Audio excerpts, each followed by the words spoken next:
Hope कि तुम लोगों को कुछ समझ में नहीं आया होगा। ठीक, बहुत अच्छी बात है, समझना भी नहीं था। ठीक है, अपने को जो जानना है वो है क्वांटम नंबर्स के बारे में। कितने टाइप के क्वांटम नंबर होते हैं? चार।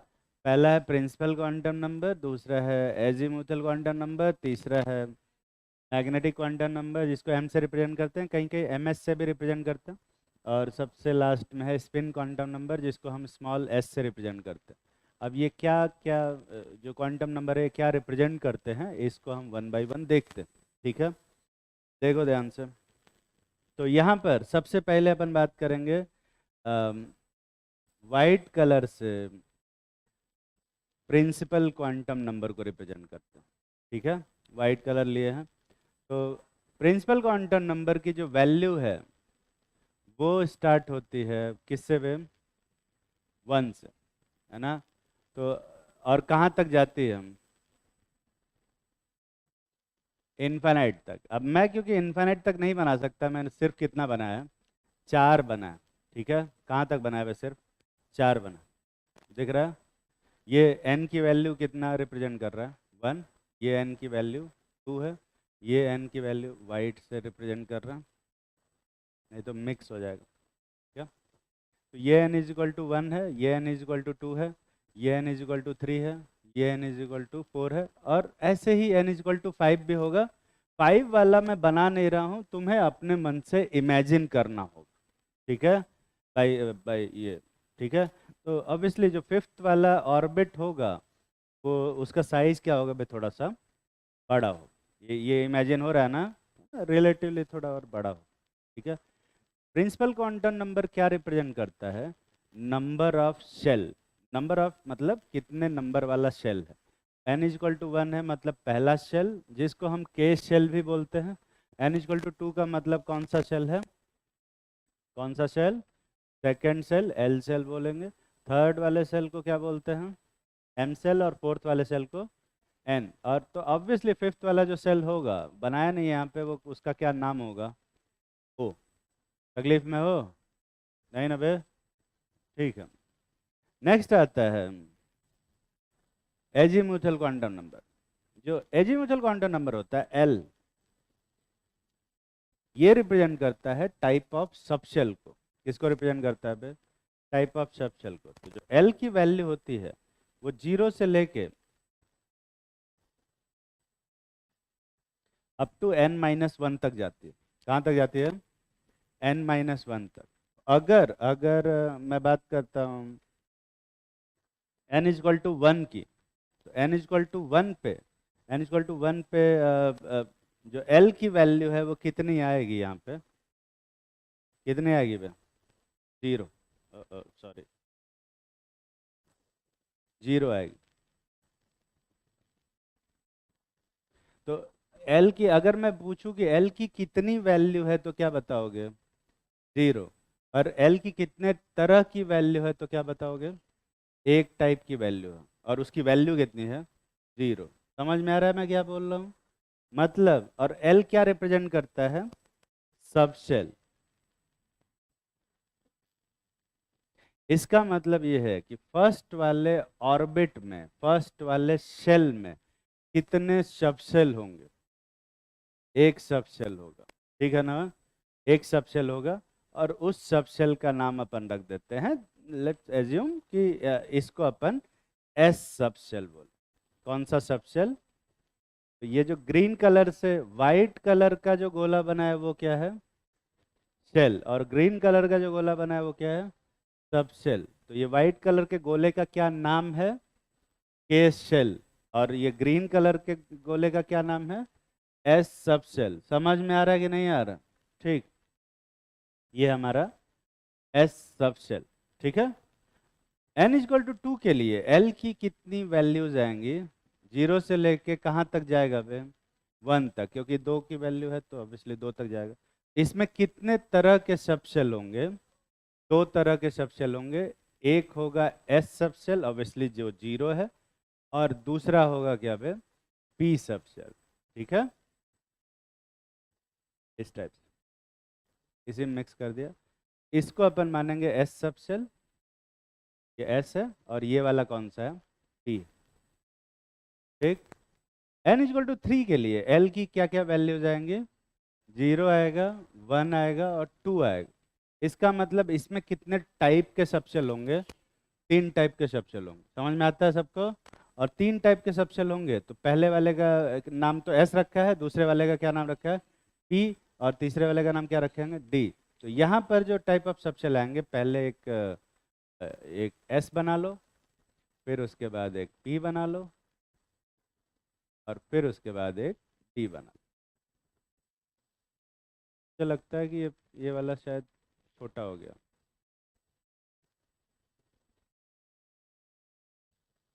तो ये जो छोटा सा बना रखा है, ये एस सबसेल है, ये वाला पी सबसेल है, और ये वाला कौन सा सबसेल है, डी। अपने मन से बता सकते हो फोर्थ वाले में कितने, एल की क्या क्या वैल्यू जाएंगी, 1 2 3, 3 ना।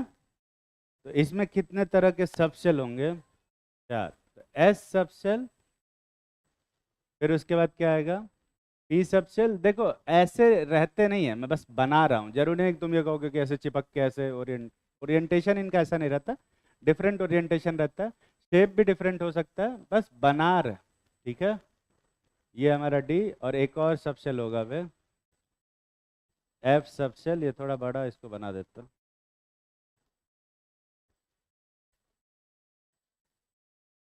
थोड़ा और छोटा कर देता हूँ। ठीक है, इस टाइप का कुछ सबसेल हो। ये वाला है हमारा छोटा वाला एस, ये वाला है पी, ये वाला है डी, और ये वाला क्या है, एफ। ठीक है, ऐसे ही फिफ्थ वाला जो सबसेल होगा, फिफ्थ वाला जो शेल होगा वाइट कलर का, उसके लिए एल की वैल्यू कहाँ से स्टार्ट होगी, 0 से, और कहाँ तक जाएगी, 4 तक। तो कितने तरह के सबसेल उसके अंदर होंगे, 5 तरह के। पहला वाला एस होगा, फिर पी होगा, फिर डी होगा, और फिर क्या, एफ सबसेल होगा, और फिर उसके बाद जी सबसेल होगा। समझ में आ रहा है कि नहीं भाई? वैसे जी सबसेल हाइपोथेटिकली ही एग्जिस्ट करता है, पर मतलब एग्जिस्ट करा सकता है, ऐसा कोई दिक्कत नहीं है ना। On paper hypothetically G subshell रहता है, एक्चुअली में जी सबसेल देखने को नहीं मिलता। ठीक है, अगला जो है वो है एम। जो एम होता है वो -L से स्टार्ट होता है, 0 तक जाता है, और all the way up to +L तक। ठीक है, -L से +L इंक्लूडिंग 0 तक इसकी वैल्यू होती है। ये जो कलर है, इसका कलर चेंज कर लेते हैं, येलो कलर ले लेते हैं।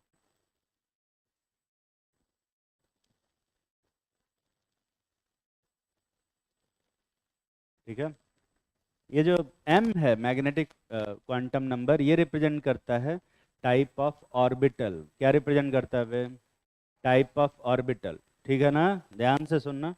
तो अगर मैं बात करता हूँ m की वैल्यू के लिए, ये 0 वाले सबसेल के लिए, ठीक है, ध्यान से सुनना, 0 सबसेल के लिए। अच्छा, एक और चीज़ जो मिस कर गया मैं, वो मैं बता देता हूँ।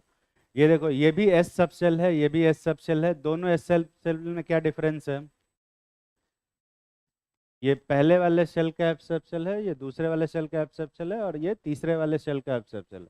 इसलिए हम इसको 1s बोलते हैं, इसको क्या बोलते हैं, 2s, इसको 3s, और इसको 4s। ऐसे फिफ्थ वाले में क्या होगा, 5s। ऐसे ही इसको क्या बोलेंगे, 1p की 2p, 2p, इसको 3p, और इसको 3d। इसको क्या बोलेंगे, 4p, 4d, 4f। समझ में आ रहा है ना? तो ऐसे नाम रखते हैं। ठीक, बात करते हैं एम की, मैग्नेटिक क्वांटम नंबर। देखो, तो मैग्नेटिक क्वांटम नंबर कहाँ से स्टार्ट होता है, -L से +L इंक्लूडिंग 0। एल की वैल्यू क्या है यहाँ पे, 0। तो जो एम की वैल्यू होगी वो कहाँ से कहाँ तक जाएगी, -0 से +0 इंक्लूडिंग 0। कितनी वैल्यूज आए वे, एक ही है, ये नहीं 3 4 नहीं है उस इनको लग रहा है कि 3 4 हो जाएगी। एम की सिर्फ एक वैल्यू आएगी। मतलब ये किस तरह का ऑर्बिटल रिप्रेजेंट करेगा, अरे किस तरह का ऑर्बिटल रिप्रेजेंट करेगा, एक तरह का ऑर्बिटल रिप्रेजेंट करेगा। तो यहाँ पर इस ग्रीन वाले सबशेल के अंदर एक येलो कलर का क्या आएगा, ऑर्बिटल आएगा। तो ये येलो कलर का जो और सर्कल बना रखा है, ये क्या रिप्रेजेंट कर रहा है, ऑर्बिटल, ऑर्बिटल, ऑर्बिटल बोलते, एस ऑर्बिटल। अच्छा, तुम लोग ऑर्बिटल बोलते हो ना, ऑर्बिटल, ऑर्बिट, ठीक है, ऑर्बिट। ठीक है, तो ये आता है हमारा s ऑर्बिटल ऑर्बिटल। एक p वाले के लिए l इक्वल टू 0 के लिए तो 0 ही वैल्यू रहेगा। p वाले के लिए कितनी वैल्यूज रहेंगी? -1, 0 और +1। यहाँ पर कितनी वैल्यूज आ रही हैं? अरे कितनी वैल्यूज आ रही हैं? 3। तो मतलब कितने तरह के ऑर्बिटल होंगे p में? 3 तरह के ऑर्बिटल होंगे। तो s वाले में तो एक ही ऑर्बिटल होगा, ये दिख रहा है। और p वाले में कितने ऑर्बिटल होंगे? 3।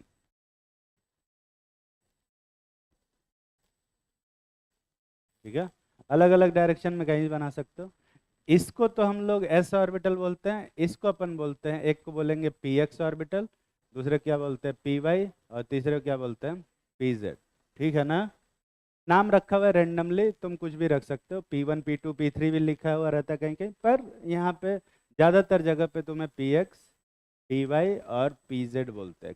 कौन सा px है, कौन सा py और कौन सा pz है, इसमें से ऐसा कुछ भी नहीं। ठीक है, सेम ऐसे ही जब s ऑर्बिटल की बात करेंगे तो इसमें भी एक s ऑर्बिटल आएगा, दिख रहा है? अरे दिख रहा है ना? इसमें भी एक s ऑर्बिटल आएगा, सब में एक s ऑर्बिटल होगा, दिख रहा है? इसमें कितने p ऑर्बिटल होंगे? 3 p ऑर्बिटल होंगे, ये भी पता चल रहा है। d वाले में, d में l की वैल्यू कितनी है? 2। तो m की वैल्यू कितनी होगी? -2 -1 0 +1 और +2, यही आएगा ना वे? -l से +l तक जाता है इंक्लूडिंग 0। समझ में आ रहा है कि नहीं आ रहा है? कितना आया गिन के बता दो। 5 है ना? मतलब यहाँ पे टोटल कितने ऑर्बिटल देखने को मिलेंगे अपने को? 5। तो इसमें 5 गोले बनाएंगे। ठीक है, 5। तो डी सबशेल के अंदर कितने ऑर्बिटल रहते हैं? 5 ऑर्बिटल। तकलीफ में हो? ऐसे ही इस वाले में अगर मैं बात करूं तो इसमें पी सबशेल में कितने ऑर्बिटल रहेंगे? 3। और डी सबशेल में कितने ऑर्बिटल रहेंगे? 5। दिख रहा है ना? तो कोई बता सकता है एफ सबशेल में बिना गिने बता सकते हो कितने ऑर्बिटल होंगे? 7। ये समझ में आ रहा है या गिनना पड़ेगा? वे गिनना पड़ेगा, साथ ही बनाना, ऐसे ही बने। ठीक है, सबके अलग अलग नाम हो सकते हैं, जैसे डी ऑर्बिटल का नाम D X Y D Y Z D Z X D X square Y square और डी जेड स्क्वायर है। सर यही कन्फिग्रेशन हो। ये समझ में आ रहा है? ये येलो कलर से हम किसको दिखा रहे थे अभी तक? ऑर्बिटल को। अब बात करते हैं स्पिन क्वांटम नंबर की। अब स्पिन क्वांटम नंबर जो होता है इसको हम दिखा दे रहे हैं रेड कलर से। ठीक है, स्पिन की जो वैल्यू होती है ना स्पिन क्वांटम नंबर, वो सिर्फ 2 वैल्यूज होती है। कौन कौन सी वे? +1/2 और -1/2, है ना? प्लस हाफ माइनस हाफ बोलते हैं। ये rotation of electron about its axis बताता है। अगर क्लॉकवाइज रोटेशन है तो क्या बोलते हैं? प्लस हाफ की माइनस हाफ। और एंटी क्लॉकवाइज रोटेशन है तो क्या बोलते हैं? हाँ, तो ऐसा कुछ नहीं होता है। जो कन्वेंशन है प्लस ऑफ माइनस का वो डिफरेंट है। अगर तुम क्लॉकवाइज को प्लस ऑफ बोल रहे हो तो एंटी क्लॉकवाइज को क्या बोलोगे? माइनस। और अगर तुम क्लॉकवाइज को माइनस ऑफ बोल रहे हो तो एंटी क्लॉकवाइज को प्लस ऑफ बोलोगे।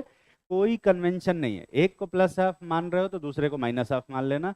किसी को भी प्लस हाफ किसी को भी माइनस हाफ बोला जा सकता है। समझ में आ रही है बात? ठीक। तो अगर 2 ही स्पिन क्वांटम नंबर हो सकते हैं तो इस जगह पे कितने इलेक्ट्रॉन रहेंगे वे? तो हर ऑर्बिटल में कितने इलेक्ट्रॉन होंगे? तो ठीक है, तो हर एक p ऑर्बिटल हो s ऑर्बिटल हो कोई भी ऑर्बिटल हो, सब में कितने इलेक्ट्रॉन बनाओगे? 2 बनाओ। ठीक है,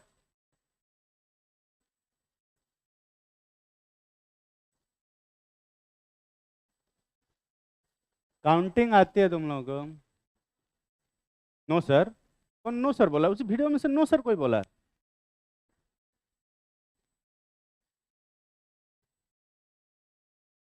ये फोटो बनेगा नहीं। कैसा लग रहा है यार ये फोटो देखने में? मुझे ऐसा लग रहा है जैसे मैं बायोलॉजी पढ़ा रहा हूँ। सेल, शेल नहीं सेल, है ना? इन पर ठीक है। अगर मैं एक छोटा सा क्वेश्चन पूछूं कि पहले ऑर्बिट में कितने सब शेल हैं? पहले ऑर्बिट में कितने सबशेल हैं तो क्या बताओगे? दूसरे ऑर्बिट में कितने सबशेल हैं? दो। तीसरे ऑर्बिट में कितने सबशेल हैं? तीन। चौथे ऑर्बिट में कितने सबशेल हैं? चार। तो पांचवें में कितने होंगे? nth में कितने होंगे? n। तो मतलब प्रिंसिपल क्वांटम नंबर देख के हम ये बता सकते हैं कि उस ऑर्बिट में कितने टाइप के सबशेल होंगे। अरे बता सकते हो कि नहीं बे? तो प्रिंसिपल क्वांटम नंबर ये भी रिप्रेजेंट करता है कि उस ऑर्बिटल में कितने, उस ऑर्बिट में कितने सबशेल होंगे। समझ में आ रही है बात? अबे समझ में आ रहा है कि नहीं? चलो काउंटिंग की बात करें, तुम ये बता सकते हो पहले वाले ऑर्बिट में कितने ऑर्बिटल हैं? एक। दिख रहा है? अरे दिख रहा है ना? दूसरे वाले ऑर्बिट में कितने ऑर्बिटल हैं? चार। पता चल रहा है? ऑर्बिटल जो है वो येलो वाले गोले हैं, है ना बे? तीसरे वाले ऑर्बिट में कितने ऑर्बिटल हैं? काउंटिंग आती है? गुड। चौथे वाले में कितने ऑर्बिटल हैं? गिन लो गिन लो। 16 है ना? तो बता सकते हो कि पांचवे में कितने होंगे? 25। nth में कितने होंगे? n square. आई होप कि तुम्हें समझ में आ रहा हो। अगर काउंटिंग आती है तो nth वाले में n स्क्वायर ऑर्बिटल होंगे। ठीक है, यही लिखवाया होगा मैंने यहाँ पे। देखो वहाँ पे क्या लिखवा है? इट डिस्क्राइब द, अरे रेड कलर थोड़ा ज़्यादा ही चौड़ा हो पानी की जरूरत पड़ेगी मुझे।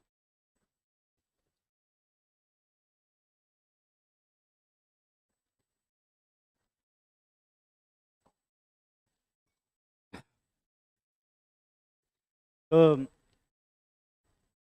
ये क्या रिप्रेजेंट करता है? प्रिंसिपल क्वांटम नंबर की वैल्यू 1 2 3 4 हो सकती है। ये क्या रिप्रेजेंट करता है? नंबर ऑफ सबसेल, जो कि कितने के बराबर है? n के। ये और भी क्या रिप्रेजेंट करता है? ऑर्बिटल को, जो कि ये कितना है? n square. और अब बात करते हैं इलेक्ट्रॉन्स की। एक बात बताओ, हर एक ऑर्बिटल में कितने इलेक्ट्रॉन है? और nth ऑर्बिट में कितने ऑर्बिटल होंगे? n square. nth orbital, orbit में कितने इलेक्ट्रॉन होंगे? 2n square. ये समझ में आ रहा है जनरलाइज टर्म में? और नहीं तो काउंटिंग कर लो। इस पहले वाले ऑर्बिट में कितने इलेक्ट्रॉन हैं? दूसरे वाले में 8। तीसरे वाले में 18। दिख रहा है ना? अरे काउंटिंग आती कि नहीं आती है? पूछना पड़ेगा अब एक एक करके, ठीक है? एक एक करके पूछेंगे तब समझ में आएगा। क्या आवाज़ कर रहा है? माइक आवाज़, स्पीकर आवाज़ कर रहा है? खरखरा रहा नहीं? ठीक है, चलो अब अगर मैं एक क्वेश्चन पूछूं, और ऐसा क्वेश्चन पूछते हैं तू करे, ये बता, एक एस ऑर्बिटल में कितने इलेक्ट्रॉन है? और पी ऑर्बिटल में कितने इलेक्ट्रॉन है? और डी ऑर्बिटल में कितने इलेक्ट्रॉन है? और एफ ऑर्बिटल में?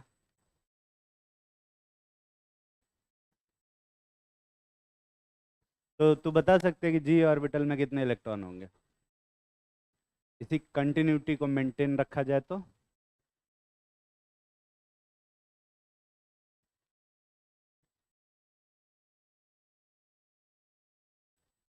इनको थियरी ऑफ कंटिन्यूटी ही नहीं आती। तो हर एक ऑर्बिटल में सिर्फ दो ही इलेक्ट्रॉन रह सकते हैं। बैठ जा। तो हर एक कोई भी ऑर्बिटल हो, एस ऑर्बिटल हो, पी ऑर्बिटल हो, डी ऑर्बिटल हो, ऑर्बिटल क्या होता है वे? वो येलो वाला गोला कि ग्रीन वाला गोला? और चाहे वो डी ऑर्बिटल का डी येलो वाला गोला हो, चाहे वो पी ऑर्बिटल का येलो वाला गोला हो, हर गोले के अंदर कितने इलेक्ट्रॉन भरे हैं? दो ही इलेक्ट्रॉन भरे, है ना? तो चाहे पी ऑर्बिटल हो, डी ऑर्बिटल हो, एफ ऑर्बिटल हो, सब में सिर्फ कितने इलेक्ट्रॉन रह सकते हैं? तो समझ में आ रहा है? समझ में आ रहा है ना? ठीक। कोई भी बता सकता है? हाँ तो खड़े।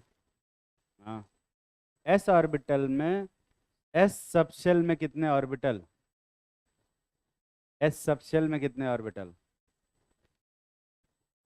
एक। और पी सबशेल में कितने ऑर्बिटल? तीन। डी सब शेल में कितने ऑर्बिटल है? सब शेल से मेरा क्या मतलब है? वाइट वाला गोला कि येलो वाला गोला? येलो वाला नहीं। ऑर्बिटल कौन सा गोला है? येलो। तो फिर सब शेल कौन सा गोला है? ग्रीन ना, वही बोलना था। ठीक है, तो ये बताओ पी सब शेल में कितने ऑर्बिटल हैं? 3। डी सब शेल में कितने ऑर्बिटल होंगे? केबीसी खेल रहे हैं यहाँ पे। फाइनल आंसर बता। एफ सब शेल में कितने ऑर्बिटल होंगे? तो तू बता सकती है, वैसे जी सब शेल बनाया नहीं मैंने यहाँ पे। जी सब शेल में कितने ऑर्बिटल होंगे? 9। Very good. और वो कैसे निकाला? जी सब शेल के लिए एल की वैल्यू क्या होगी? 4। और एम की वैल्यू क्या होगी? -4 से +4 इंक्लूडिंग 0, 9 हो ही जाएगा। ठीक है। अगर कोई एच सब शेल होता, है नहीं पर होता, उसमें कितने ऑर्बिटल होते?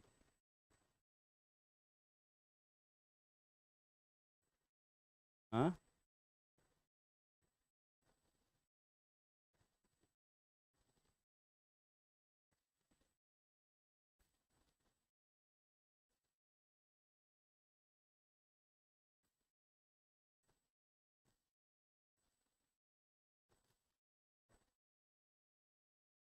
एच सब शेल में खाली 2 ऑर्बिटल। X square.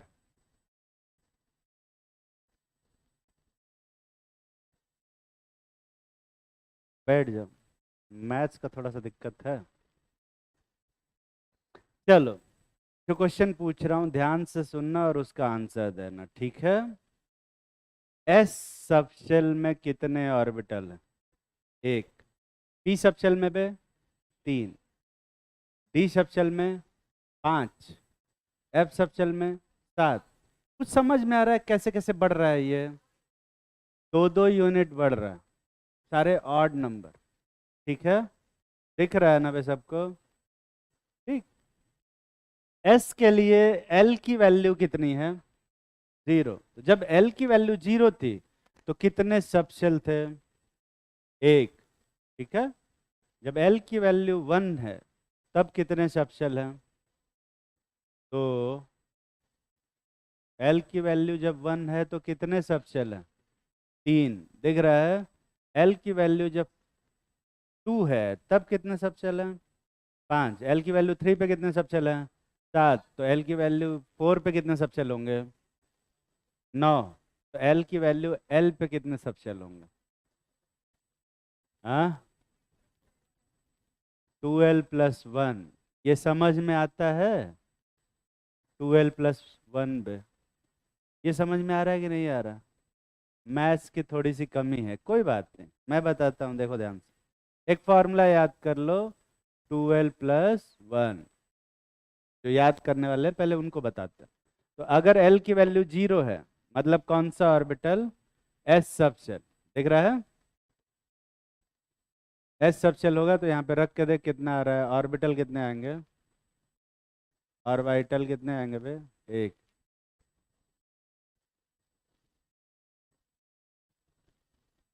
एल की वैल्यू अगर 1 है मतलब कौन सा सब शेल? पी सब शेल। तो उसमें नंबर ऑफ ऑर्बिटल कितने आएंगे? रख के देख। 3। एल की वैल्यू 2 पे कितने आ रहे हैं? कौन सा सब शेल आएगा? डी। तो कितने ऑर्बिटल आएंगे? 5। L = 3 मतलब एफ सब शेल पे कितने आएंगे? 7। एल की वैल्यू 4 है तो डी सब शेल आएगा मतलब कहाँ तक? 9। तुम चाहो तो इसको याद भी कर सकते हो और तुम चाहो तो कॉमन सेंस भी लगा सकते हो। -L से 0 तक और फिर 1, 2 और फिर अप टू कहाँ तक बे? प्लस है। यही है ना? ये बता, ये -1 से लेके -L तक कितने नंबर होंगे? L। और 1 से लेके L तक कितने नंबर होंगे? L। और ये 0 वाला कितना नंबर है? 1। तो टोटल कितने हुए? 2l+1। समझ में आ रहा है कि नहीं आ रहा है? काउंटिंग है बेसिक। और मुझे लगता है कि बेसिक काउंटिंग के लिए कोई फार्मूला लिखवाना थोड़ा सा बड़ा अजीब होता है। तो इसमें बहुत सारे लोग ऐसे हैं जो फार्मूला याद करना पसंद करते हैं, पर मैं सजेस्ट करूंगा कि छोटा छोटा अगर काउंटिंग कर ले रहे हो तो काउंटिंग करो ना बे। फोर्थ शेल में कितने इलेक्ट्रॉन होंगे ये बताने के लिए तुम्हें फॉर्मूला लगाने की जरूरत है कि तुम गिन के भी बता सकते हो। अरे गिन के बता लोगे कि फॉर्मूला लगाओगे बे? गिन लो ना। फॉर्मूला कहेंगे कि हमको तो फॉर्मूला याद है 2n² हम तो बता देंगे वैसे। ठीक है, फॉर्मूला याद है तो बता दो। पर मुझे लगता है कि फॉर्मूला याद नहीं रहता तो भी बता लेते, नहीं काउंट कर लेते ना।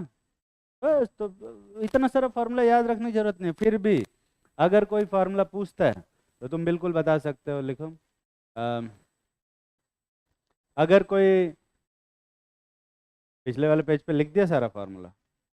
अरे वो 2n² कर लेना यार। अगला है azimuthal quantum number. Azimuthal quantum number की वैल्यू कहाँ से कहाँ तक जाती है? 0 to n-1। अब किसी भी सबशेल में जो नंबर ऑफ ऑर्बिटल होते हैं वो हमेशा कितने होते हैं? 2l+1, यही होंगे ना। अच्छा, एक ऑर्बिटल में कितने इलेक्ट्रॉन रहते हैं? तो एक सबशेल में कितने इलेक्ट्रॉन होंगे?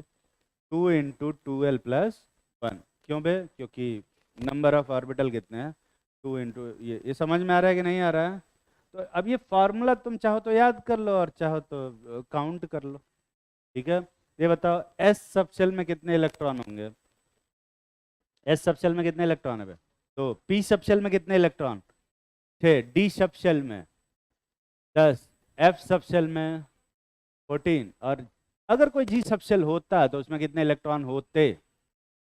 अरे बोल 18। और एच सबशेल होता अगला वाला, उसमें कितने होते? 22। तकलीफ में तो नहीं हो? अरे समझ में आ रहा है कि नहीं बे?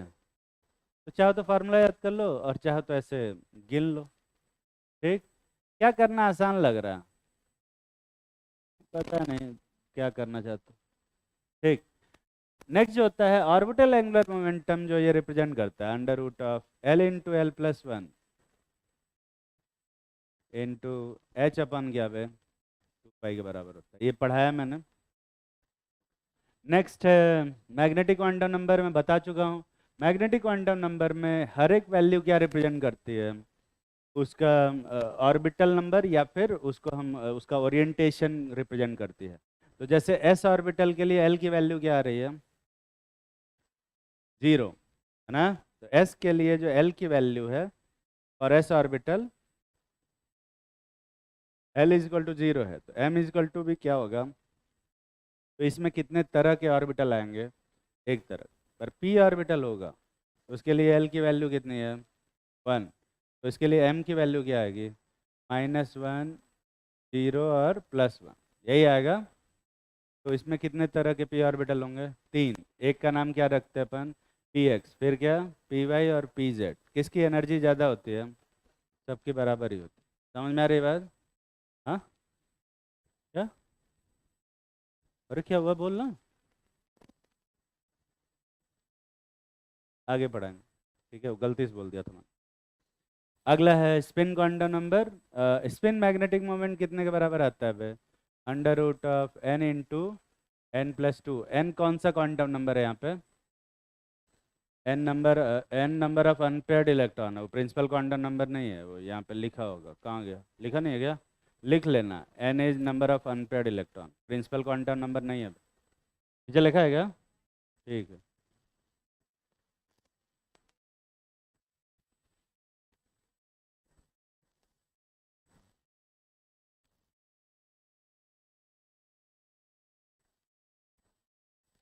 अच्छा, स्पिन एंगुलर मोमेंटम, वो स्पिन एंगुलर मोमेंटम अलग ही रहता है। h/2 pi into √(s × s+1), है ना।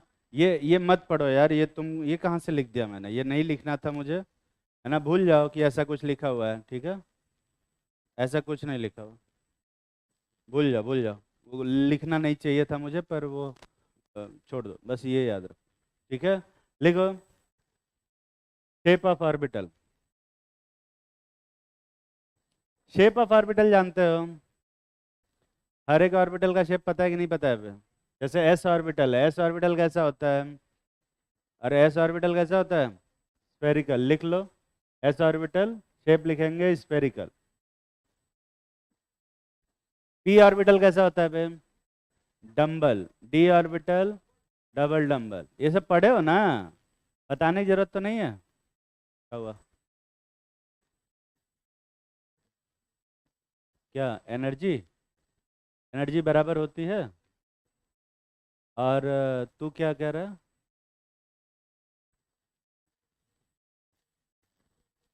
किसको ज्यादा रखता?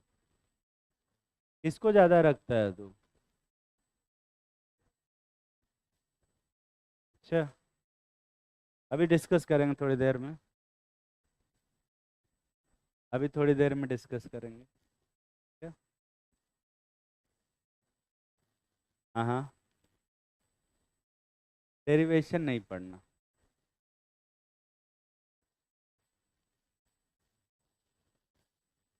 हाँ हाँ। पढ़ाया नहीं है, पिछली क्लास में लिखवाया था मैंने।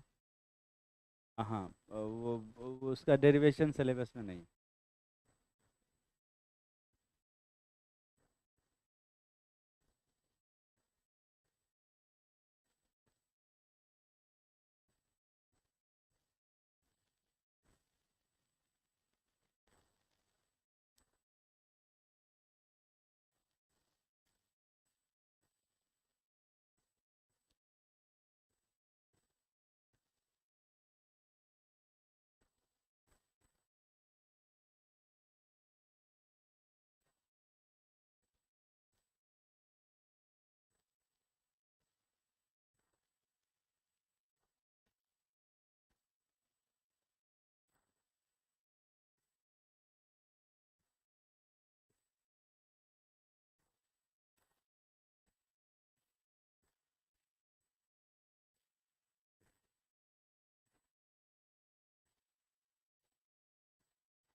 छाप लिया।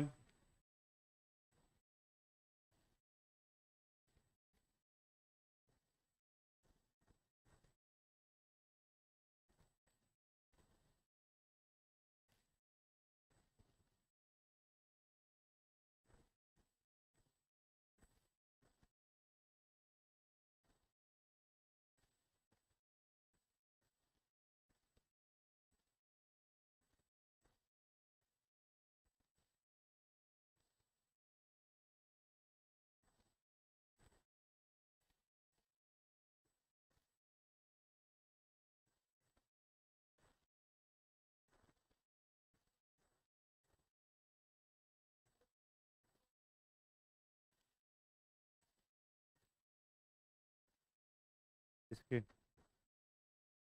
बराबर होती है। इन इन इन नॉन मैग्नेटिक फील्ड बराबर होती है, और इलेक्ट्रिक फील्ड में चेंज हो जाती है। मैं क्यों, तुम अभी क्यों बात कर रहे हो? अभी तो मैं वहां तक पहुंचा ही नहीं। जब क्रिस्टल फील्ड स्प्लिटिंग पढ़ाएंगे, बताएंगे। और क्रिस्टल फील्ड स्प्लिटिंग है कोऑर्डिनेशन कंपाउंड में, जो कि एकदम लास्ट में है इनऑर्गेनिक के। तो ये जो क्रिस्टल फील्ड स्प्लिटिंग है, ये गलत टाइम पे, मतलब लाइक फेब्रवरी में ऑलमोस्ट पढ़ाएंगे। वहाँ बताएंगे, अभी कैसे बता दूँ? हाँ पर सबका डिस्कशन बाद में करेंगे, बराबर होता, अभी बताएंगे। छाप लिया, लिखो अगला पी ऑर्बिटल। पहले बात करते हैं नोड्स और नोडल प्लेन की। नोड और नोडल प्लेन जानते हो कि नहीं जानते हो? तुम लोग कितने लोग नोड्स के बारे में जानते हो? हाँ वो एग्जाम्पल जहाँ इलेक्ट्रॉन की पाए जाने की प्रोबेबिलिटी जीरो होती, ठीक है, बस उसी को नोड बोलते हैं, लिखो। नोड दो टाइप के होते हैं, एक होता है एंगुलर नोड और दूसरा होता है रेडियल नोड। रेडियल नोड को हम लोग स्फेरिकल नोड भी बोलते हैं। स्फेरिकल लिखा है कि नहीं लिखा? नहीं, पर तुम लिख सकते हो। रेडियल नोड और स्फेरिकल नोड दोनों एक ही चीज़ है, मोर और लेस। पर most of the time radial node को स्फेरिकल नोड बोला जाता है। तुम बिल्कुल लिख सकते हो, एग्जाम में कभी कभी स्फेरिकल नोड भी लिखा रहता है, ठीक है। क्या क्या बोला? और दूसरा होता है एंगुलर नोड। रेडियल नोड की जो वैल्यू होती है वो n-l-1 होता है, और एंगुलर नोड की जो वैल्यू होती है वो होती है l के बराबर। टोटल कितने नोड्स होंगे बे? l-n-1 प्लस l मतलब n-1, ठीक है।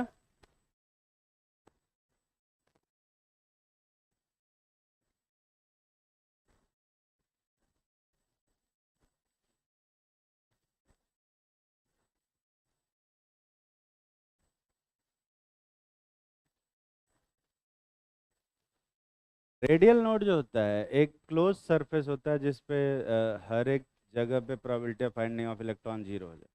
रेडियल नोड होता है, एंगुलर नोड होता है ओपन सरफेस होता है, ठीक है। क्लोज सरफेस ओपन सरफेस जानते हो ना? स्फेयर क्या है बे, क्लोज सरफेस है कि ओपन सरफेस? क्लोज। पर उसी स्फेयर को काट दे, ओपन स्फेयर। हेमिस्फेयर क्या है? ओपन, ठीक है। फ्लैट सरफेस क्या है? ओपन, समझा। ओवल क्या है? क्लोज। तो ओवल शेप का अगर कोई शेप है जिस पे probability of finding of electron zero है, तो उसको बोलेंगे हम लोग रेडियल नोड। अगर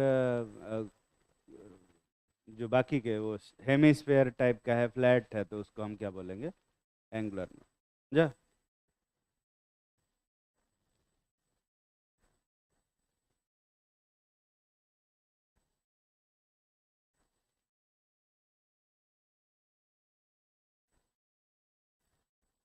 अगर कोई पूछे कि 1s ऑर्बिटल में, 1s ऑर्बिटल में कितने रेडियल नोड होंगे तो क्या बताओगे?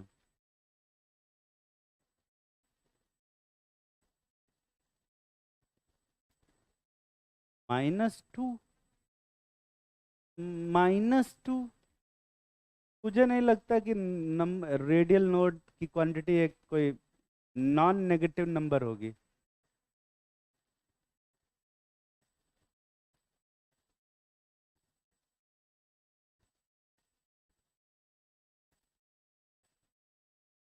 एक कॉलम बनाओ, लिख रहे थे क्या? इधर लिखो ऑर्बिटल, इधर लिखो रेडियल नोड, इधर लिखो कौन सा नोड? एंगुलर नोड, और इधर लिखो टोटल नोड, ठीक है। ये है 1s orbital, 2s, 3s, 4s, 2p, 3p, 3d, 4f, 5f। भरो, सारे कॉलम भरो जल्दी से। ये पहला वाला छाप रहे थे क्या? जल्दी छापो इसको।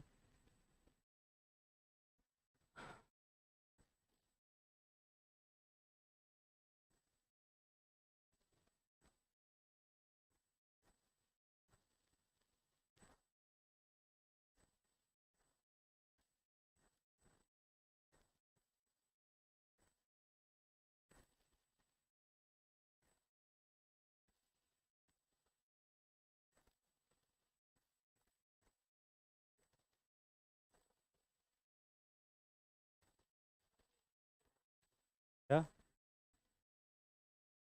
हाँ, तुझे कौन सा ऑर्बिटल लग रहा है?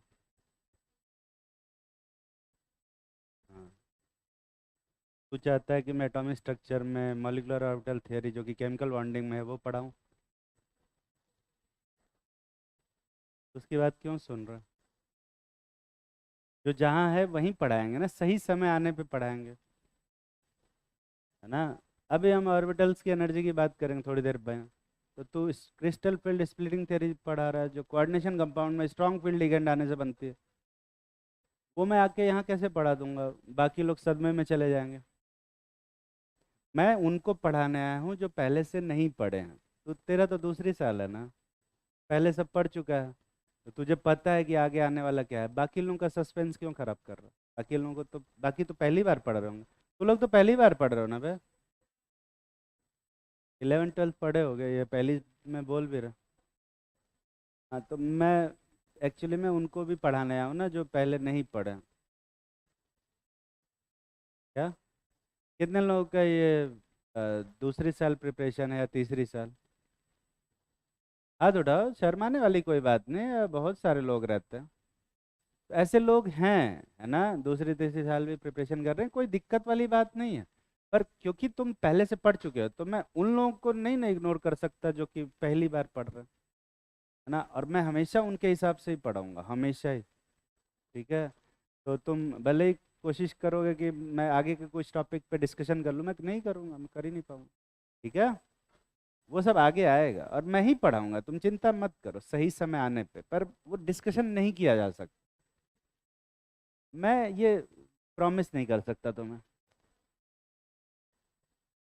इसमें सारे कॉलम भरो, radial node, angular node, spherical और टोटल नोड, जल्दी से भरेंगे, जल्दी से। क्या हुआ बे? जे लिख नहीं पाई? वो देर से ओपन नहीं हुआ था। इसको जल्दी जल्दी भर। देखो, जो लोग ना पहले से प्रिपरेशन कर रहे हैं उनको मैं बताऊं, मेरे पढ़ाने के तरीके में उनको एक थोड़ा सा ना चेंज दिखेगा। उनको लगेगा कि कुछ कुछ टॉपिक्स पे पूरा डिस्कशन नहीं हुआ है। उनको ऐसा लगेगा कि यार ये टॉपिक पे तो और थोड़ा सा बात करना चाहिए था इनको, है ना। एक कंडीशन होती है जिस कंडीशन में ये काम नहीं करेगा रूल, बिल्कुल नहीं करेगा। पर मैं वो डिस्कशन अभी नहीं करूंगा, मेरे ऊपर भरोसा रखो, बाद में पढ़ाएंगे। स्ट्रेंथ ऑफ H2O2 नहीं कराया, नहीं कराएंगे, वो H2O2 पढ़ाएंगे तब कराएंगे। अब H2O2 कहाँ पढ़ाएंगे? Hydrogen S block. ठीक है। हाइड्रोजन फैमिली में जब method of preparation of H2O2 पढ़ाएंगे तो स्ट्रेंथ ऑफ H2O2 बताएंगे। ठीक है। हाँ, अब परसेंटेज लेवलिंग ऑफ ओलियम नहीं बताया, तो जब सल्फर ऑक्सीजन फैमिली पढ़ाएंगे तो वहाँ पे पायरोसल्फिक और वहाँ बताएंगे तो वहाँ बताएंगे। जो जहाँ है उसको वहीं पढ़ाएंगे ना। क्या? हाँ। किसका? टेस्ट में किस टॉपिक से? वॉल्यूम स्ट्रेंथ ऑफ H2O2 से देना नहीं चाहिए वैसे। वो दे देते हैं, वो किसी में भी दे सकते हैं। मैं देखो टेस्ट के हिसाब से नहीं पढ़ा रहा हूँ, मैं वहाँ पे जो एग्ज़ाम है तुम्हारा मेन एग्ज़ाम, उसके हिसाब से पढ़ा रहा हूँ। तो अब मेन का जो एग्ज़ाम होगा उस तक, वहाँ तक आते आते सारा खत्म हो जाएगा। ठीक है।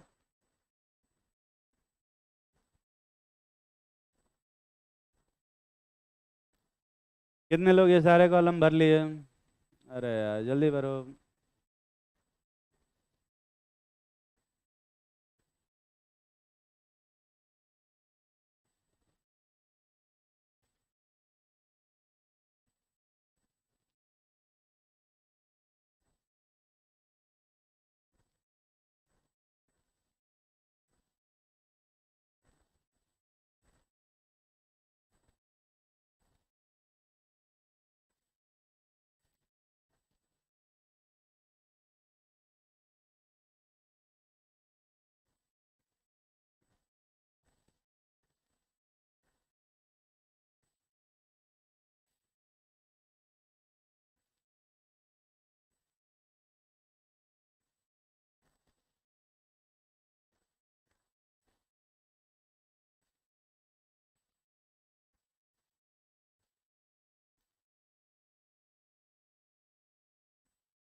ठीक।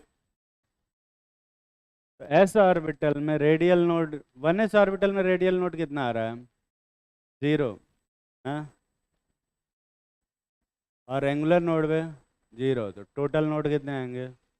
2s ऑर्बिटल में रेडियल नोड 1 आ रहा है, ठीक है, और angular node, total node 1। 3s orbital में 2, ये कितना आएगा? 0, और ये 2।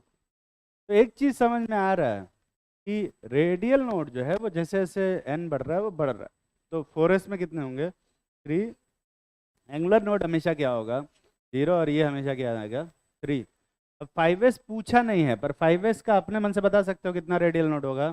4, और एंगुलर नोड पे 0। तो एस ऑर्बिटल में हमेशा एंगुलर नोड क्या होगा? 0, क्योंकि उसमें एस ऑर्बिटल में एल की वैल्यू क्या है? 0। 2p ऑर्बिटल की बात करें तो रेडियल नोड कितना होगा? 0, पर एंगुलर नोड 1, और टोटल नोड 1। ऐसे 3p में क्या होगा? 1 होगा, ये भी 1 होगा, और ये कितना? 3d की बात करें तो ये कितना आता है? 0, पर ये कितना आएगा? 2। 4f की बात करें तो ये कितना आएगा? 0, और ये कितना आएगा? 3। और 5f की बात करें तो ये कितना आएगा? 1, और ये 3, और ये 4 3 2, यही आएगा। ये कितने लोग सारे फॉर्म सही सही भर पाए थे वे? फॉर्मूला में रख के आंसर निकालना था, पता नहीं क्यों नहीं कर पाया, करना चाहिए था। साउंड सिस्टम में थोड़ी दिक्कत है, ठीक है। लिखो, एनर्जी ऑफ ऑर्बिटल। अब एनर्जी ऑफ ऑर्बिटल जो होता है वो दो टाइप के एटम्स के ऊपर बात करेंगे। तुमने देखा होगा कि हाइड्रोजन लाइक एटम में जो एनर्जी होता है वो होता है -E0 into n square upon z square upon n, होता है कि एन स्क्वायर अपॉन जेड पे? Z square upon n square, यही आ रहा है। तो एन की वैल्यू बढ़ाएंगे तो ई की वैल्यू क्या होगी बे? हाँ, अरे बोले, बढ़े घटेगी? उसी में बढ़ेगी बोल रहे हैं, घटेगी बोल रहे हैं। और कुछ लोग कुछ बोलवे नहीं करते हैं, इतना सेफ रहते हैं ना ये कि मतलब क्या ही बोला जाए। चलो किसी से पूछते हैं, किससे पूछे? हाँ तू खड़ी हो, तू नहीं, वो एकदम। हाँ हाँ, आगे वाली बैठ जाओ। तो एन की वैल्यू बढ़ाएंगे तो ई की वैल्यू बढ़ेगी या घटेगी? बढ़ेगी। क्यों? नेगेटिव देगा, तो जैसे एन की वैल्यू बढ़ाएंगे ना तो एन स्क्वायर की वैल्यू बढ़ेगी, और ये पूरी वैल्यू क्या होगी? घटेगी। तो ये नेगेटिव में ये वैल्यू क्या हो जाएगी? बढ़ जाएगी। मतलब नम एन की वैल्यू ज़्यादा होगी तो एनर्जी क्या होगी बे? ज़्यादा। अच्छा, एल की वैल्यू बढ़ाएंगे तो एनर्जी क्या होगी? यहाँ एल तो है ही नहीं, तो एल की वैल्यू बढ़ाने से ई की वैल्यू क्या होगी बे? बढ़े घटेगी? एल से कुछ फर्क नहीं पड़ता, मतलब सिर्फ किस पे डिपेंड करेगा? एन पे। तो ये बताओ 1s और 2s में किसकी एनर्जी ज़्यादा होगी? 2s की। दिख रहा ना? 2s और 2p में किसकी एनर्जी ज़्यादा होगी? अरे बोलो, दोनों के बराबर होगी। 2p और 3s में किसकी एनर्जी ज़्यादा होगी? 3s की। 3s 3p और 3d में किसकी एनर्जी ज़्यादा होगी? बराबर। और फिर सबसे ज़्यादा 4s, फिर 4p, 4d, और क्या बे? 4f। ये समझ में आ रहा है ना? एंड सो ऑन, ऐसे ही चलता रहेगा। ये कौन से एटम के लिए सिर्फ एप्लीकेबल है? हाइड्रोजन लाइक एटम के लिए, या यू कहें कि सिंगल इलेक्ट्रॉन एटम के लिए एप्लीकेबल है। पर मल्टी इलेक्ट्रॉन एटम में वो वाला काम नहीं करेगा। तो मल्टी इलेक्ट्रॉन एटम में एक रूल है, N+L। कहाँ पर लिखा है? यहाँ लिखा है क्या? N और L दोनों पे डिपेंड करता है। लिखो N+L रूल। ये छापे हो कि नहीं छापे हो? ये छापने के बाद लिखो N+L रूल। वैसे मैं तुम्हें बताऊं, N+L को हमेशा रूल की तरफ पढ़ाया जाता है, पर N+L रूल कोई रूल नहीं है। N+L एक ट्रिक है, और ट्रिक जब भी यूज़ करते हैं तो उसमें कभी ना कभी गलती आ जाती है, ठीक है। रूल यूज़ करोगे तो गलती नहीं आएगी, ट्रिक यूज़ करोगे गलत हो जाएगा। तो N+L क्या है वे? रूल है कि ट्रिक है? ट्रिक। क्या? तो ट्रिक यूज़ करने पे कभी कभी गलती हो जाती है। कहाँ गलती होती है बताएंगे।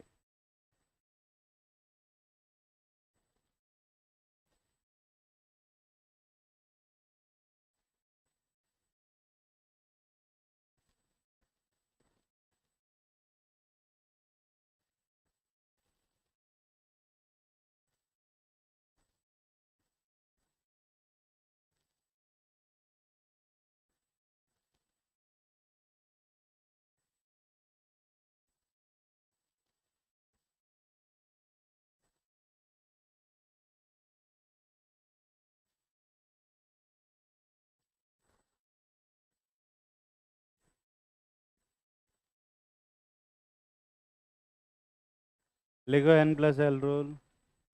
The orbitals having higher value of n plus l, orbitals having higher value of n plus l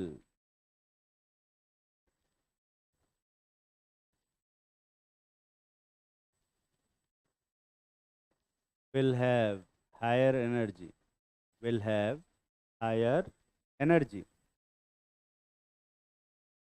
जिस भी ऑर्बिटल का n प्लस एल का वैल्यू ज़्यादा होगा, उस ऑर्बिटल के लिए उस ऑर्बिटल की एनर्जी क्या होगी बे? ज़्यादा होगी। समझ में आ रही है बात? ठीक है, अगला पॉइंट लिखो। To orbitals having equal value of n plus L,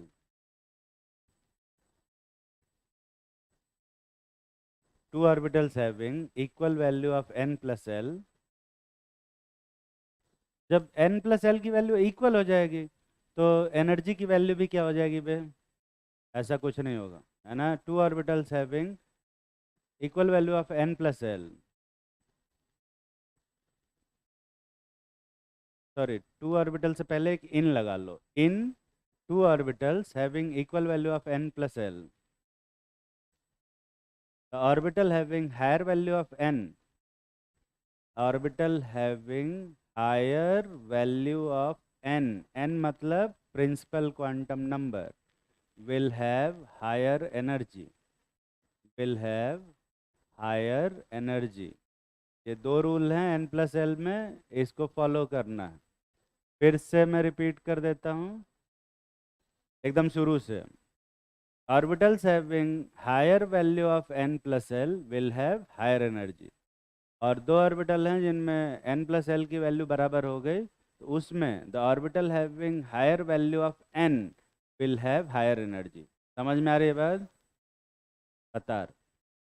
तो दो ऑर्बिटल हैं, मान ले कि 2s और 2p, तो 2s के लिए n प्लस एल की वैल्यू कितनी है और 2p के लिए n प्लस एल की वैल्यू कितनी है? ठीक है, तो कौन सी वैल्यू ज़्यादा है? बराबर। अबे बराबर कैसे बोल देते हो बे? ये दोनों जोड़ना आता है। कौन सी वैल्यू ज़्यादा है? 2p, तो किसकी एनर्जी ज़्यादा होगी? 2p की। पर जैसे मान ले 3s और 2p की बात करें तो 3s के लिए n प्लस एल की वैल्यू कितनी है? 3 प्लस 0। कौन सी वैल्यू ज़्यादा है? बराबर। पर एनर्जी किसकी ज़्यादा होगी? 3s की, क्योंकि जब जिसके लिए n की वैल्यू ज़्यादा होती है उसकी एनर्जी क्या होती है? ज़्यादा होती है। समझ में आई बात? एक बहुत छोटा सा क्वेश्चन लिखेंगे, right the increasing order of energy of following orbital. करो जल्दी।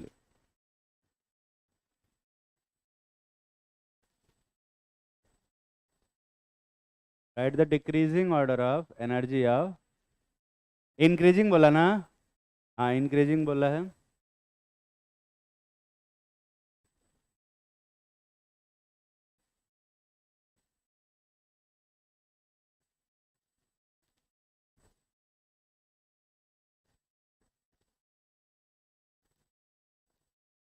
सर ये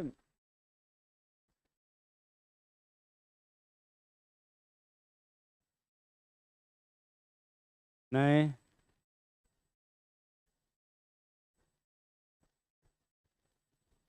मुझे थोड़ा सा ना दिक्कत हो रहा है।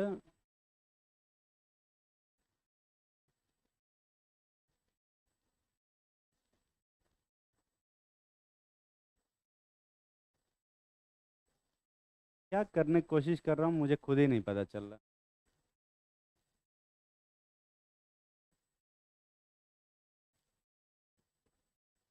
शायद यही करने की कोशिश कर रहा था मैं।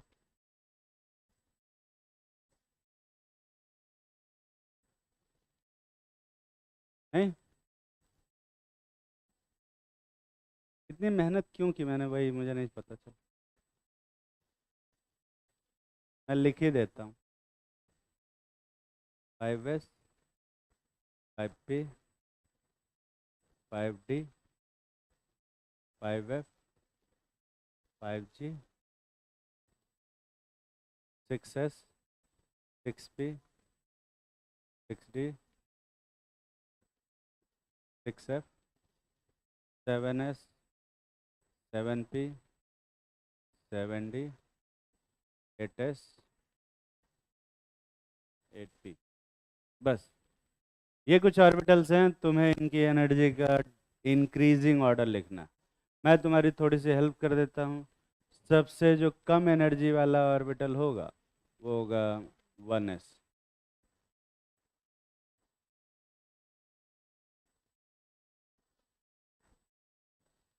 उसके बाद जितने भी ऑर्बिटल होंगे वो सब उससे ज़्यादा के होंगे। तुम्हारे पास समय मात्र 2 मिनट का। n प्लस एल की वैल्यू निकालो।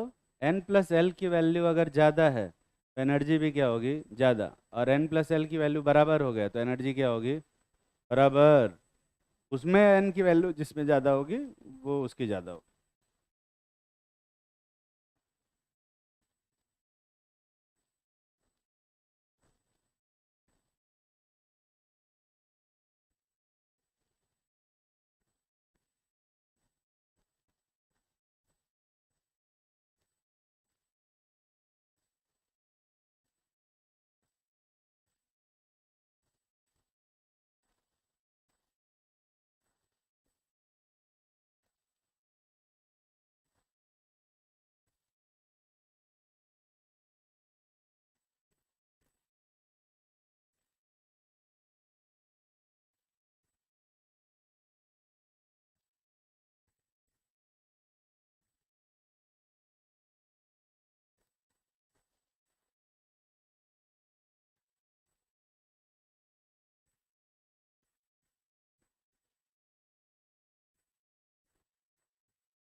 कितने लोग कुछ ना कुछ ऑर्डर लिख लिया?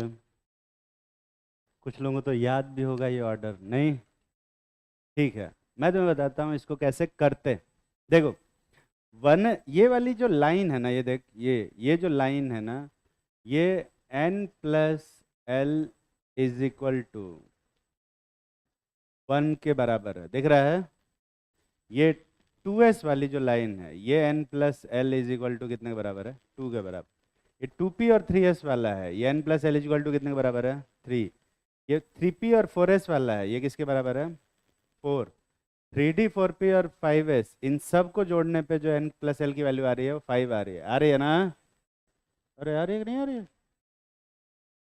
4d 4p और 6s, ये सब जोड़ के कितना आ रहा है, 6s। जोड़ना अभी जस्ट जोड़। 4f 5d 6p और 7s, ये सब जोड़ के कितना आ रहा है, 7। किसी भी एक ऑर्बिटल का, ये लाइन पे पढ़ने वाले हर एक ऑर्बिटल का n प्लस एल जोड़ के देखना, उतना ही आएगा जितना लिखा है। ठीक है, ये इसका कितना आएगा भाई, 8। इसका कितना आएगा, 9। ठीक है। दिख रहा है ना? ऑब्वियसली ऐसा नीचे जाने से एनर्जी क्या हो रही है, बढ़ रही है, ठीक है। पर इस लाइन पे पड़ने वालों की एनर्जी क्या हो रही है बे? वो भी नीचे जाने से क्या हो रही है, बढ़ रही है, दिख रहा है ना? क्योंकि आगे जाने से एन की वैल्यू बढ़ रही है, ठीक। तकलीफ में हो? सबसे कम एनर्जी किसकी होगी? 1s, फिर 2s, फिर 2p, दिख रहा है ना? फिर 3s। अब 3s के बाद इधर क्या आएगा? 3p, फिर 3d, 4s आ रहा है। अब जो आ रहा है वही लिखेंगे, ठीक है। 4s है, फिर क्या है? फिर 3d स्टार्ट हुआ है, फिर 4p,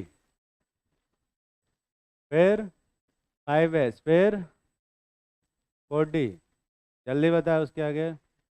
5p, 6s, 4f, 3d। कहाँ? 5p से पहले 4f आ रहा है, एक बार देख तो ले। फिर ये 3d कौन लिखा हुआ है? 5d और 6p, यही आ रहा है। इसके बाद देखोगे तो ये आएगा 7s, 5f, 6d, 7p। उसके बाद आएगा 8s, 5g, फिर 6f। अब ये सब आता भी नहीं है, मैं तुम्हें बताऊं। 5G भी अभी तक ढंग से नहीं आया, मतलब वो वाला 5G नहीं। ये यहाँ के बाद से यहीं तक, यहाँ A7P तक सारे एलिमेंट खत्म हो जाते, सारा एलिमेंट खत्म, 8s भी नहीं आता। और इवन ये 7P वाला भी ढंग से भरा नहीं है, ठीक है। तकलीफ में हो? ये ऑर्डर कितने लोग सही से लिख पाए थे? बाकी क्या किया? ये इसको याद करोगे क्या बे? याद मत कर लेना, यही बना के लिख लेना, ठीक है। और ये मैं तो बताऊँ, ये 9 वाली जो लाइन है ना, वो नहीं भी बनाओगे तो चलेगा, ठीक है। इवन 8 वाले में 8s भी नहीं लिखोगे तो भी चलेगा, ठीक। और अब लिख दिया तो लिख दिया, कोई बात नहीं। छाप लो जल्दी से।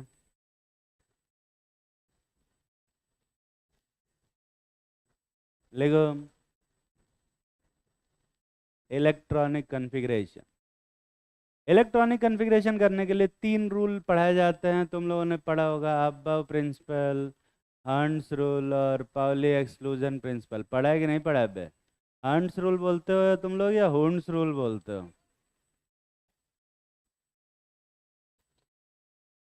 हूर्न्स रूल, ठीक है।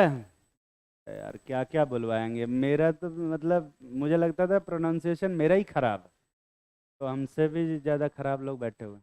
कोई भी बता सकता है तीनों रूल के बारे में? खाली नाम सुने।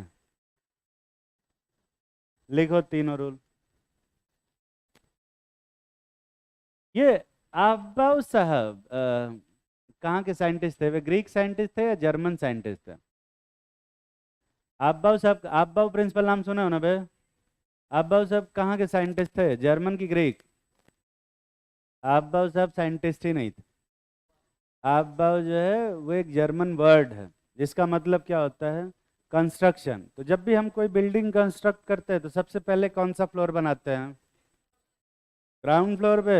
ओ टॉप फ्लोर बोल रहा है। ग्राउंड फ्लोर बनाते, जब वो बन जाता है तो फिर उसके बाद फर्स्ट फ्लोर, फिर सेकंड, फिर थर्ड, ऐसे बनाते रहते हैं। समझ में आ रही है बात?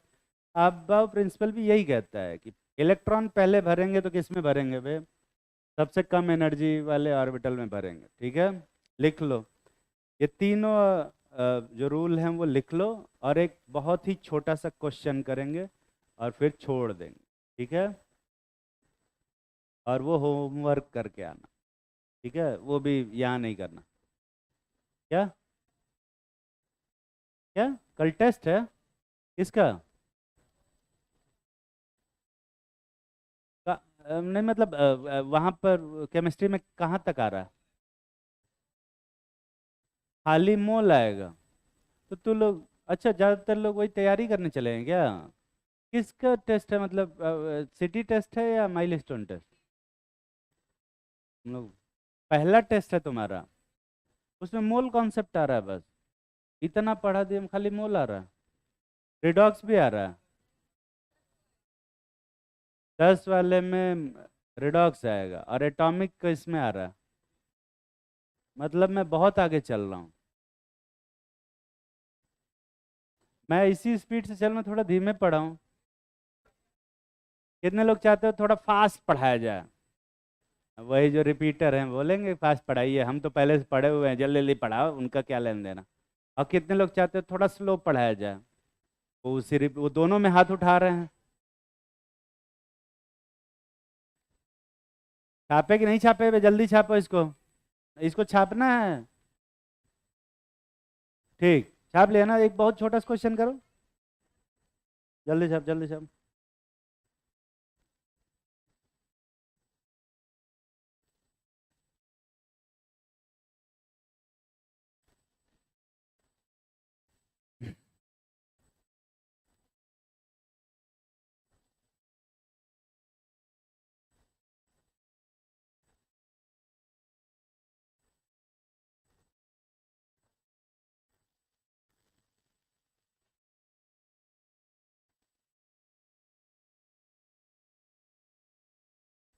बताएंगे ये डीजेनरेट ऑर्बिटल क्या होता है बे?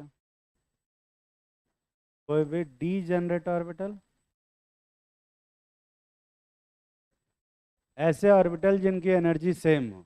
ऐसे कौन से ऑर्बिटल है जिनकी एनर्जी सेम होती है? पी एक्स, पी वाई और p z. P x, p y और पी जेड के लिए मान ले 2p x है, 2p y और 2p z है। n प्लस एल की वैल्यू तीनों के लिए क्या है? बराबर। और n की वैल्यू भी तीनों के लिए क्या है? बराबर। तो एनर्जी भी तीनों की क्या होगी? बराबर। तो ऐसे ऑर्बिटल जिनकी एनर्जी सेम होती है उनको डीजेनरेट ऑर्बिटल बोलते हैं।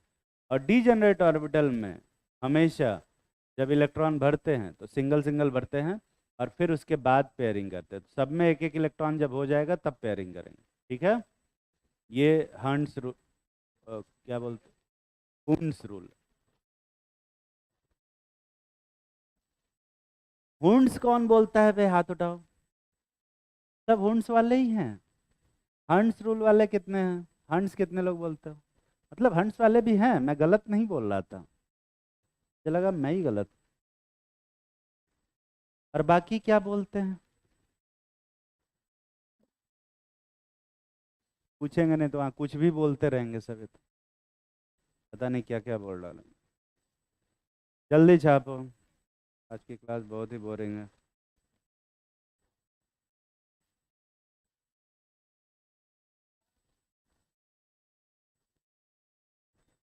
छोटा सा हाथ क्यों उठा रहा है? पूरा हाथ उठा।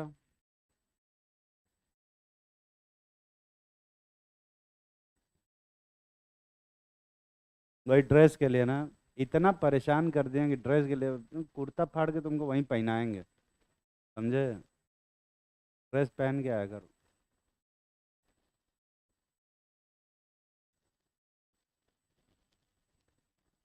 रेयर केस में ऐसे कभी कभी ड्रेस गंदा हो जाता है भाई, तो नहीं पहन के आ पाए वो चलेगा, पर लगातार ही पहन के आओगे तो वो नहीं चलेगा। अब कहाँ तक रेयर माना जाएगा और किसको रेगुलर माना जाएगा, ये मैनेजमेंट डिसाइड करेगा। छापे कि नहीं छापे पे? हर्ट्ज रूल ये कहता है कि डीजेनरेट ऑर्बिटल्स में अगर इलेक्ट्रॉनों की फिलिंग करनी है, डीजेनरेट ऑर्बिटल मतलब सारे ऑर्बिटल की एनर्जी क्या हो?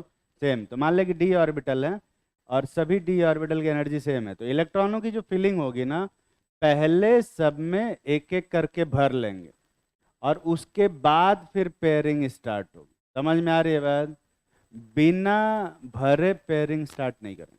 लाइक इस टाइप का जो कॉन्फ़िगरेशन है वो सही नहीं माना जाएगा।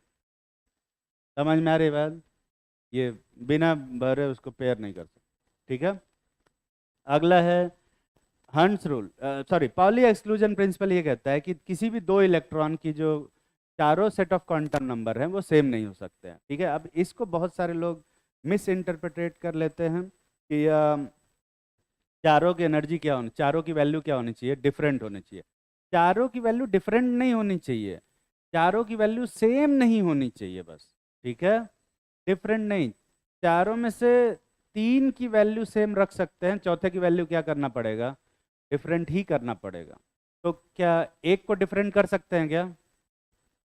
अरे कर सकते हैं। दो को डिफरेंट, तीनों को डिफरेंट, चारों को डिफरेंट पे। बिल्कुल कर सकते हैं, पर चारों को सेम कर सकते हैं क्या? बस चारों को सेम नहीं कर सकते। ठीक है, ये करने के बाद एक बहुत ही छोटा सा क्वेश्चन लिखेंगे और फिर छोड़ देंगे। लिखो, right the electronic configuration of,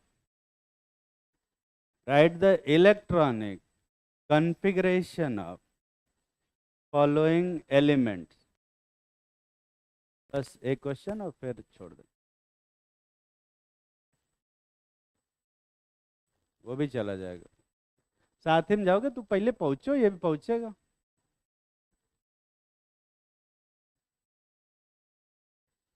क्या प्रियंका मैम अभी बुलाई हैं? प्रियंका मैम बुलाई हैं, जाना पड़ेगा। क्वेश्चन लिख के उनको बोलिए, क्वेश्चन लिख के भेज देते हैं, हम खुद ही लेके जाएंगे इन सबको। नहीं नहीं, मैं ले जाऊंगा। लिखो, लिखो, hydrogen, helium, lithium, beryllium. Beryllium का क्या सिंबल होता है बे? बोर, Be, boron, carbon, nitrogen, oxygen, fluorine, neon.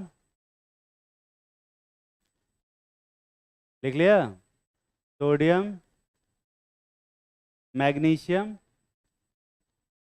Aluminium, sulphur. आगे अपने मन से मत लिखो, जो मैं बोल रहा हूँ वही लिखो।